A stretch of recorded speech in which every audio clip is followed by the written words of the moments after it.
Donc pour avoir bonne conscience, des millions de gens encore aujourd'hui sont passés du lait de vache et de la viande au soja. Et là c'est une catastrophe. Le soja, ouais. Oui, ça va être un énorme scandale. Donc moi, je rencontre beaucoup de gens, parce que je fais certaines conférences aussi parfois sur le soja. Et j'ai vu beaucoup de gens végétariens ou végétaliens qui se sont nourris de soja depuis l'adolescence, donc 13-14 ans, et puis qui ont décidé d'en consommer encore plus. Donc on va passer du lait soja tous les matins, on va rajouter un peu de tofu, de sauce soja, de yaourt, il y a de la crème chantilly maintenant, il y a des desserts, c'est infini, il y a même des pâtes au soja, il y a de l'huile de soja, et on vous vend même la lécithine de soja en poudre, en boutique diététique. Qu'est-ce que ça provoque sur l'organisme, ça? N'aie pas peur de nous choquer, on n'est plus à ça près. On n'est plus à ça près. Hein. Non. Donc moi, pour le soja, il y a 10 ans, j'en consommais des fois, il y a un dessert chocolaté pour moi et mes filles.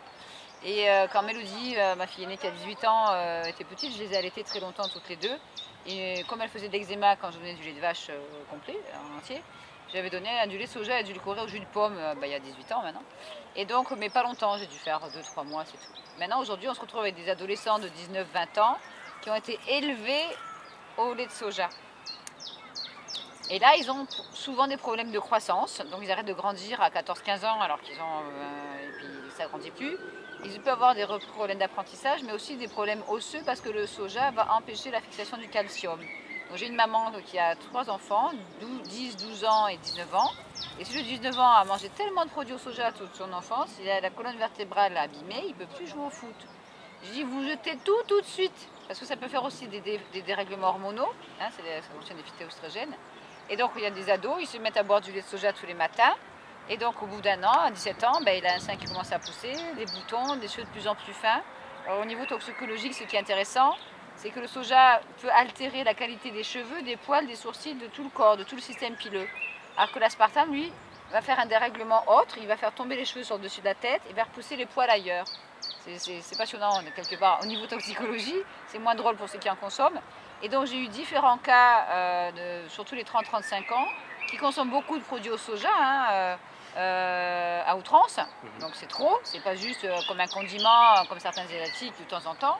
Et du coup, qui commencent à perdre leurs cheveux sur le dessus, mais aussi à perdre les poils, à perdre les cils et sourcils. J'ai eu 2 cas séparés qui ne se connaissent pas de jeunes femmes de 28 et 27 ans qui souffraient de pelade totale, c'est-à-dire qu'il n'y a plus un sourcil, plus un poil, plus un cil, plus un cheveu. Et puis là, c'est pas parce qu'il rase, hein, c'est parce que ça tombe tout seul. Il n'y a plus. Ah. Et donc, mais comme on ne sait pas, on va acheter des foulards, une perruque ou autre, surtout pour une femme, hein, et on va consommer encore du soja tous les jours, à chaque repas. Et petit à petit, quand on apprend la vérité, c'est pas facile. J'ai plusieurs naturopathes en France qui récupèrent les malades du soja et qui ont du mal à leur faire retrouver la santé. Et donc il y a un naturopathe assez connu en France qui m'a dit un jour au téléphone, on discutait, je dis que pensez-vous du soja sans dire ce que je sais. Il me dit, Madame Gouget, le soja transgénique c'est un poison, mais manger du soja bio, c'est se tuer à petit feu. Je ne m'attendais pas à une réponse. Je me suis dit, peut-être qu'il va me dire de temps en temps, c'est pas grave si c'est fermenté traditionnellement, mais lui, il est contre. Bien sûr, après, il y a fermenté ou pas fermenté. Donc, quand c'est fermenté traditionnellement, il y a moins de toxines. Si on en mange, je connais des gens qui mangent un petit peu de miso, de soja dans une soupe, genre une fois par semaine ou 2, ils n'ont pas de soucis de santé. Moi, par précaution, je n'y touche pas. De toute façon, je suis intolérante au gluten. Et dans le livre du docteur Kayla T. Daniel, qui est en anglais pour le moment et qui devrait sortir, j'espère, aux éditions Résurgence cette année en Belgique, le livre s'appellera Soja, ami ou ennemi de notre santé. Je vous encourage à contacter l'éditeur pour l'encourager à sortir ce livre parce qu'on a 1 an et demi de retard. Et tout le monde me le demande, ce livre en français. Donc il fait 450 pages et il y a des centaines de sources scientifiques dans ce livre. Or, moi je l'ai lu en 2008, il me semble, ce livre. Et j'ai fait la liste des symptômes décrits par tous ces consommateurs américains de soja bio. Et je me suis dit, mais il faut que les gens y sachent, on va avoir la même chose en France.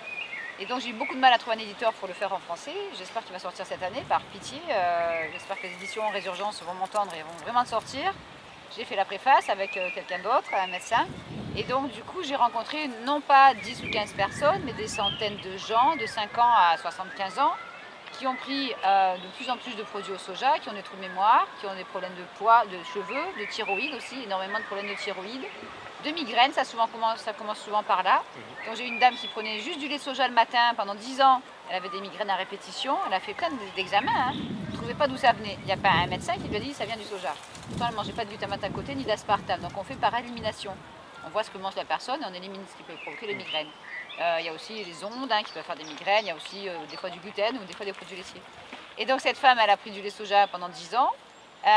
Pendant 3 ans, on lui donne un médicament qui s'appelle Zomigoro qui contient de l'aspartame pour les migraines, qui coûte 53 € à l'époque les 12 comprimés, ou 35 € les 6 comprimés. Et donc ça passe les migraines, ça provoque des crampes ailleurs suivant les doses d'aspartame. Et donc cette femme, elle a développé un nodule à la thyroïde, qu'on voyait au travers de la peau, comme la taille d'une noisette. Et là, on allait la mettre sous médicament pour la thyroïde. Je veux dire, c'est le serpent qui se mord la queue. Donc ça peut rendre dépressif aussi, le soja. Donc on va donner des antidépresseurs qui vont constiper. Et du coup, on va donner un médicament pour provoquer les diarrhées qui a l'aspartame. À quelqu'un qui a déjà... On n'en finit plus là. Voilà. Alors, si on veut en savoir plus, tu as écrit donc un livre, Additifs alimentaires. Bon, moi, j'ai danger. écrit le livre Additifs alimentaires danger qui a sauvé plein de vies. Le but, c'est d'informer. J'encourage les gens à s'instruire. Où est-ce qu'on peut le trouver? Alors, on le trouve dans toutes les bonnes librairies, dans toutes les grandes librairies aussi. Sur Internet? Ou alors sur mon site. Voilà. Et donc, sur mon site, c'est santéendanger.net. Vous pouvez me le commander directement. Je suis un peu débordée de commandes de temps en temps, donc j'essaie de suivre la cadence. Donc là, c'est vraiment très détaillé. Alors là, c'est détaillé, c'est pas très compliqué en fait. Le but, c'est de lire le début du livre jusqu'au tableau, sauter le tableau et l'index, mais le tableau en fait est très clair. Quand c'est classé rouge, c'est dangereux.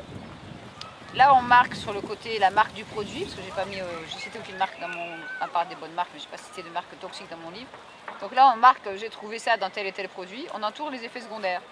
Mais on ne va pas la prendre par cœur, donc on saute. Et là, il y a l'index, parce que comme vous avez vu tout à l'heure, on met le nom ou le code.